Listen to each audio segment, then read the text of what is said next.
I mean, it's like, I don't know, it's like the Beatles have come back together. The big three in the building. Before we even start, I want all three of you to kind of just look at this picture. And we'll just go down the road. Caron, I want you to tell me the first thing you think about when you see that photo. Man, you know, I'm big on legacy, you know, so I immediately just pivot to that word, legacy, and I think about our history here in D.C., and I can't even put it in words because it's a combination of so many things. You know, when you think about off the court, our impact in this community, this was some people say this is my second home, but this was this home. That's what it was. It was home. Our connection to this city was just that. And I think that once that they decided to honor us in this capacity, you felt that energy immediately, you know. So that's what I felt when I looked at that image. Why is he laughing already, man? That man happy, man. I think all three of you know why I'm laughing, but there's this part of me that's like, it's about damn time. Yeah. GA, what do you think about when you see that photo? You see it. There was a reason I was on all the billboards. that face right there. That face sold a lot of tickets, right? They had the ladies in here screaming. I know, I get it. Hey, listen, I understand. I understand. I see why y'all put me in the middle. I get it. But it's, you know, these guys, man, we did, you know, the way we played, you know, off of each other, the way we just came together and put our egos aside when we had to. You know, that's really what it was about. You know, we all had our own personalities off and on the court, and our on the court personalities, when they needed to just, everyone blossomed, we did. You know, we never really had on court problems. You know what I mean? Like, we knew, like, all right, I done shot enough. Okay, I done shot enough today.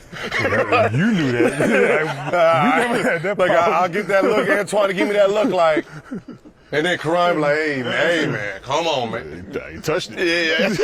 That's what touched me. You know what I mean? So it was one of those things where when we got on the court, at some point it would all say, all right, everyone, we're together. You know, so it was grateful that I played with two guys that really understood, you know, my style, and, you know, when to let me go and when to say, hey, come on, it's a team still. You know what I mean? So it's one of those things where I'm grateful that, you know, I had these two guys with me. Captain? I see my brothers, and just like brothers, just like family, you have your moments where you compete, you love each other just like, you know, blood related, but I have so much respect for these two guys, for the way they came in and competed, the way they made the game easy for me, and just the love of the game. They share the same love for the game just as much as I did. You know, Caron, the toughness that he brought to this team, the personality, you knew if you didn't come out here on this court, he was going to let you know. Gilbert, the amount of work he put into his craft, you knew he was prepared night in and night out for no matter what defense they was throwing at him, he was going to be prepared, so you knew you had to be prepared.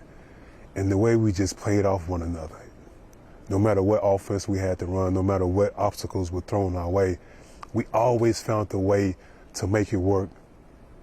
And the most important thing was that we all kind of came together at different points of our careers. And the one thing that always stands out every time we came into this building, the energy, the fans. Still to this day, you know, I'm here a lot. I come back and to hear fans talking about, man, you three are the reason why I'm a Wizards fan. And that says a lot right there because, you know, Caron said it earlier, it's about your legacy. Right. And every time we come in, we know this is going to be home. And I see whether it's the ushers or whoever, it's just like, this is my second home. And when I see these guys, this is family. These are my brothers. We went to war together. We laughed, we joked together. We got frustrated together, but, you know, we always found a way to, it's genuine. I'm in Miami a lot, I see Caron. I love you, man. How you been doing? Right. This one we get together. It's just like 2 years ago. This one. Hey, Gil, let's go. I'm coming. I'm coming. There you go. Can we clear something up? Yeah. Let's put it on the record.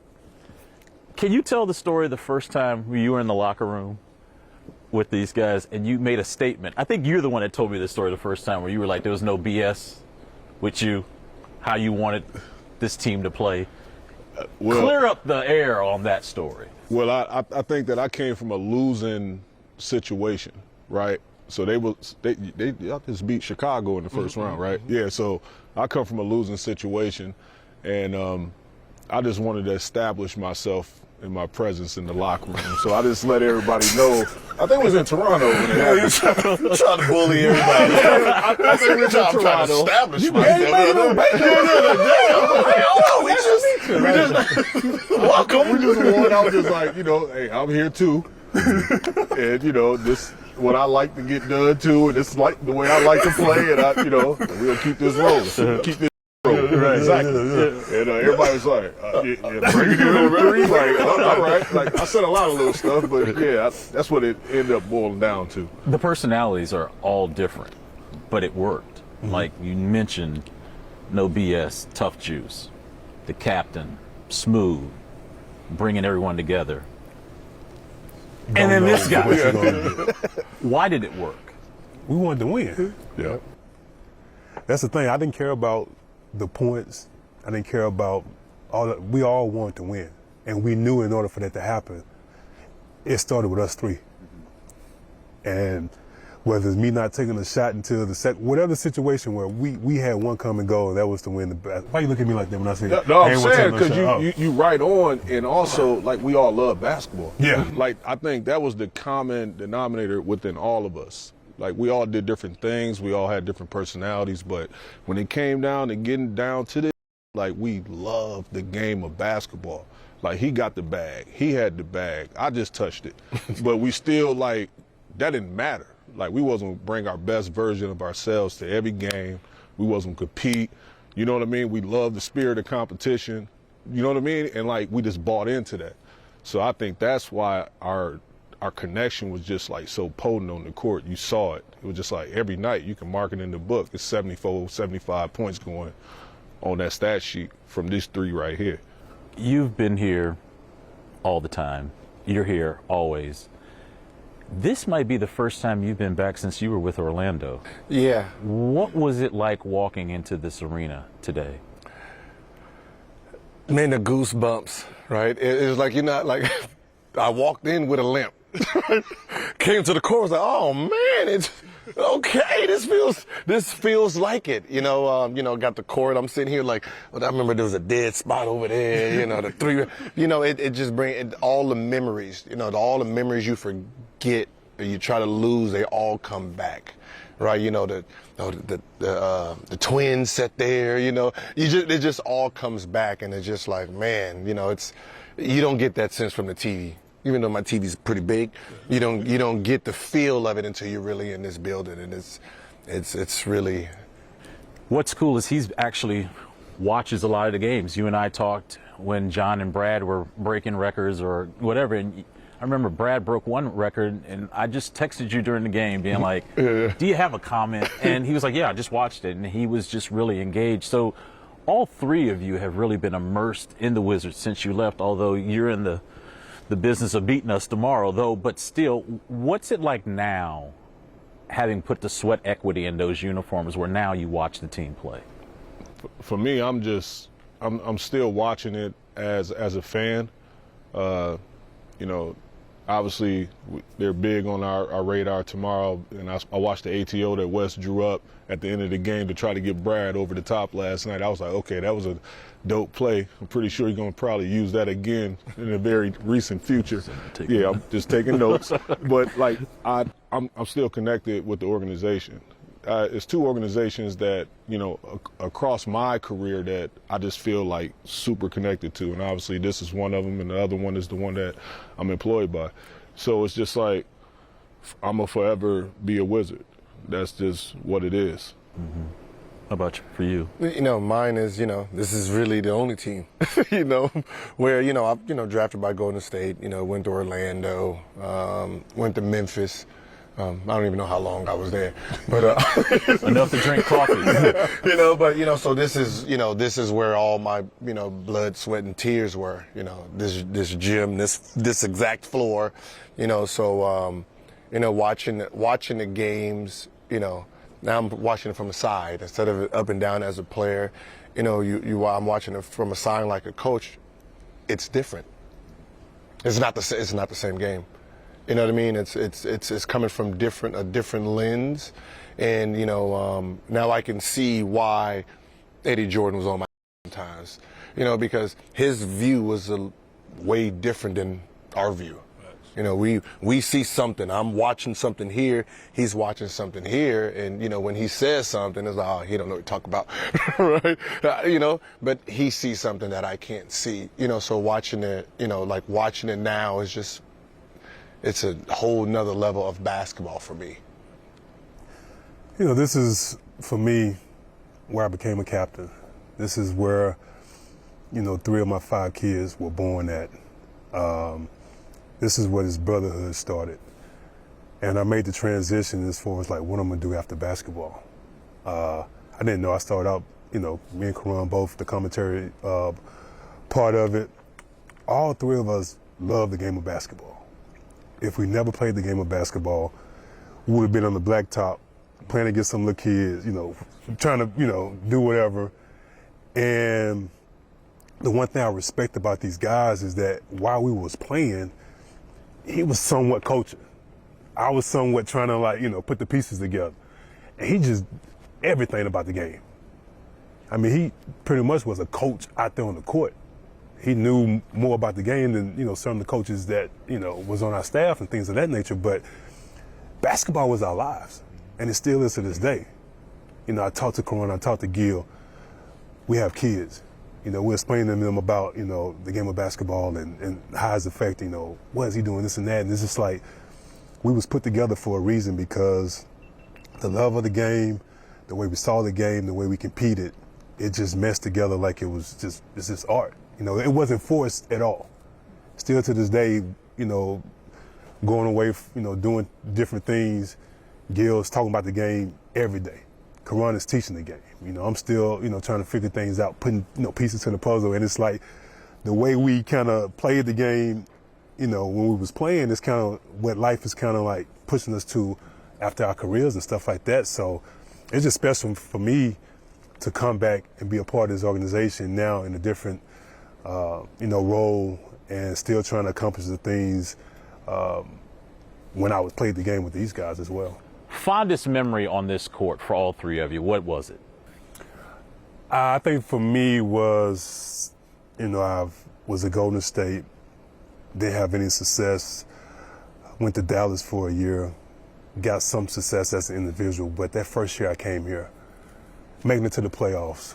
And I just remember the atmosphere here, but also in the locker room when Mr. Poland came in there and how excited he was, and just like, just knowing that I was a part of this vision of turning this organization around to being a very respectable organization and also a winning one as well.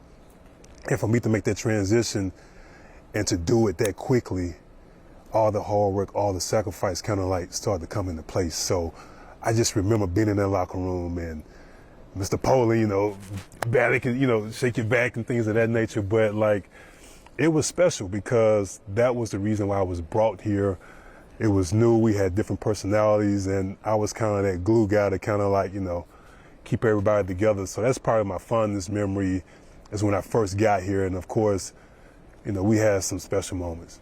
This one right here, getting mad at not making the Olympic team, and he wrote down Every team. Hey, when we got to Portland though, he is not touching the ball. Double team every time. And Caron with the straw in his mouth, just night in and night out. I'm trying to say, how is this guy playing with a straw? McDonald's straw. They give you 45, 30. I'm like, man, what's going on? The most amount of straws you ever played with? Man, I went through a straw every time out. 2 or 3 of them. It was for It was my one time they nerves. didn't have a straw for. I lost it. They didn't really lost it. But that kept you cool, right? That kept my nerves right. Yeah.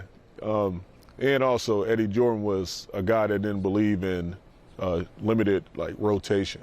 Like, he would make sure that I exhausted my time and my minutes. So I believe for like 3 years straight, I was like top 3 in minutes. You know, so I like that energy. Do you have a fond memory on this court? Yes, of course. I would have to say it was the night of your event, your birthday party, and you know, it was almost like a Kobe-like moment because in Charlotte, Kobe had told us, you know, you want to be a part of history, throw me the ball, I'm gonna make it. We're gonna go out the tunnel over there. I was like, that's different. I ain't never heard nothing like that, but that's different.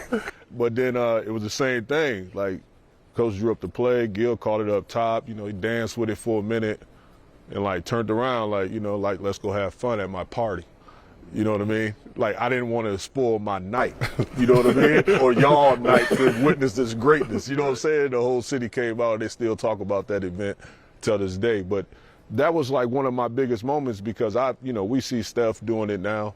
And, you know, that's one of my teams, Golden State, and I'm like watching all this stuff. I'm like, yo, Gil was doing this like back then at the highest level. So that's the first time I ever see somebody shoot a shot, game winner, with the runoff, turning around as the ball in the air. So that was one of my fondest memories here in this arena.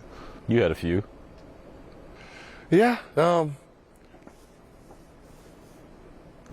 a lot. Probably, to be honest, probably throwing my jersey in the crowd. Because it's, when I look on it now, it is my legacy.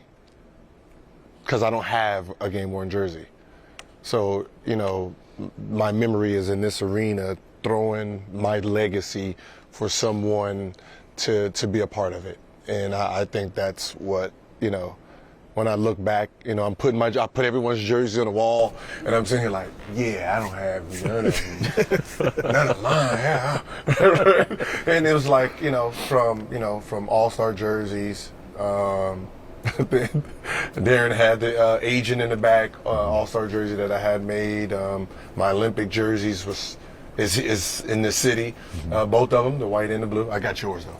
You threw your Olympic jersey in the stands? Because I didn't remember. We didn't. Our terms didn't. Okay, I got you. You know, our terms, so I didn't want them. I didn't really what want them. The checking and the savings. But I have his. So yeah, so you know, just throwing my jersey to you know, watching the fans at the end of the game, no matter win or lose, you know, I'm making someone happy. So that's really, you know, my biggest memory on this court. I want to end with this. Tough Juice always talks to me about what's your second chapter in life. We know what yours is. An amazing author, by the way. Get the book. Make sure you get your book signed. I already got my book. I need to sign. Twan, you talked about being in the front office, and that was always something you always talked about is, you know, building a team. What you're doing with kids in California should be commended in helping young players develop. Can you all kind of quickly just talk about what the second act is like for you now? You know, for me personally, you touched on it. You know, doing what you did on the hardwood and then going into this space where I went into the media space and had some success there, and then now as an author and eventually, hopefully, a head coach, and then eventually down the line past that, politics in some capacity in my home state. So just continuing to like not get content and just continuing to reinvent the wheel and inspire and just like make the platform bigger and better and, you know, really move the needle in that space. With me, it's, you know, making sure this generation has it easier than my generation with, you know, just information. You know, we all want to be great, but unless someone tells us how to be great, we really don't know. We're just basically guessing. So, you know, I want to be the guy that tells you, this is what I did. This is what I did too. Don't do that. Do this, you know, and keep it moving. And then this information I gave you, you add your stuff to it, give it to the next information, you know, next player. And that's what I've been doing. So, you know, I have players on his team that I conversate with, and, you know, once a week I say, hey, how you doing? How's the knee coming along? You know, take your time, make sure you're healthy mentally and physically before you step out on that floor. You know, so I just, you know, with players, you know, throughout the league, you know, I got my little calendar. Okay, I got to hit him up today, just to make sure that someone's in your corner. We're the only people that can identify with you is players who's actually done it too and been in that situation, been hurt, got in trouble. So, when I hit Draymond Green, relax, relax, just make sure you and, Poole are together as one. The media blow over, that's your brother right there, and you guys gotta, mend that with him first. You know what I mean? So it's, I'm coming from that place. I want to be in a situation where I can give people an opportunity. I was blessed to have coaches, teachers, teammates who always made me look good, who always, put me in a situation to succeed. So if I can get in that situation where I can hire people who deserve to be head coaches, hire people who deserve to be in the front office, media, whatever the situation, I want to be put in a situation where I can make that happen for people who really deserve that. As a father, best feeling in the world. I'm enjoying it. It's the best thing that's going on right now. But chapter 2, man, I want to be in a situation where, I see the equity that he's putting into his craft. I want to be in a situation to be able to give him that opportunity to succeed. So I'm going to be a coach. If he gets a job, I'm coach. And I don't want no I can't wait for that. Well, first, I can't wait for the interview and then the contract negotiation. I'm picking my own staff. You're not going to just give me just assistant coaches. I want my own coaches, all right? All right, just letting y'all know. Look at it, it's too hard. I'm just letting y'all know. If one of y'all gets like general manager, it's like on the record. Yeah, I'm on the record. I got them on TV. One of them become general manager. I'm the coach, and I pick my own staff. You're not just gonna give me anybody who y'all think. All right, we good. On a personal note, before we're done, I'm not in the position I'm in today if it wasn't for you three. The relationships that we built, we carried on today. I just want to say thank you. Thank you for being real, maybe too real, but real. And I appreciate it. And you will notice this tomorrow night. This crowd's going to be turned up because what you were able to do is you were able to capture the imagination of an entire region. Yeah. So on behalf of all Wizards fans, thank you.